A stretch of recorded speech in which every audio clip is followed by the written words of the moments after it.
మహాశివరాత్రి సందర్భంగా శ్రీశైలం పాదయాత్రకు వెళ్తున్న భక్తులకు కీలక సూచనలు చేసింది ప్రభుత్వం. మహాశివరాత్రి సందర్భంగా శ్రీశైలం పాదయాత్రకు వెళ్లే భక్తులకు ఫిబ్రవరి నెల 8వ తేదీ నుండి 15 వరకు అడవి మార్గం గుండా వెళ్లడానికి అటవీ శాఖ వారు అనుమతులను మంజూరు చేశారు.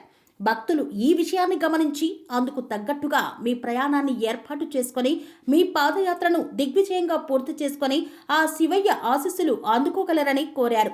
పాదయాత్ర సందర్భంగా మీరు గుర్తుంచుకోవలసిన కీలక విషయాలు: ప్లాస్టిక్ వస్తువులు అడవి మార్గంలో నిషేధించబడ్డాయి.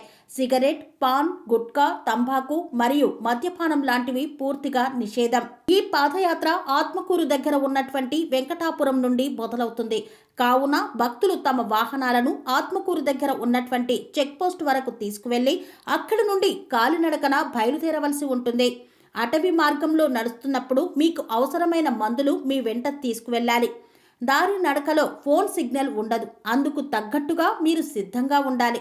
డిజిటల్ పేమెంట్స్ పనిచేయవు. కావున తగినంత చిల్లర మీతో తీసుకువెళ్ళండి. కాలి నడకన దారిలో మధ్యలో అన్నప్రసాద వితరణ జరుగుతుంది. దప్పిక ఎక్కువగా ఉంటుంది. కావున తగినన్ని నీళ్లు మీ వెంట తీసుకువెళ్ళండి. మధ్యలో నీళ్లు అమ్ముతుంటారు. మీ బాటిల్స్లో వాటిని నింపుకోవచ్చు.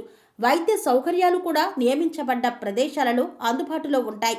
మీరు వేరువేరు చోట్ల నుండి వస్తారు కాబట్టి ఇందుకు మీ శరీరం మీకు పూర్తిగా మద్దతునివ్వాలి. అలా నడవలేని వారు దయచేసి ప్రయత్నించకండి.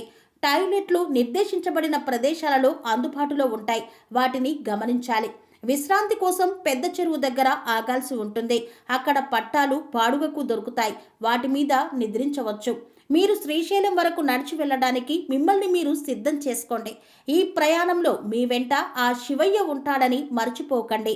ఆయన ఆశీస్సులు మనపైన ఎప్పుడూ ఉంటాయి. ఓం నమః శివాయ. హర హర మహాదేవ.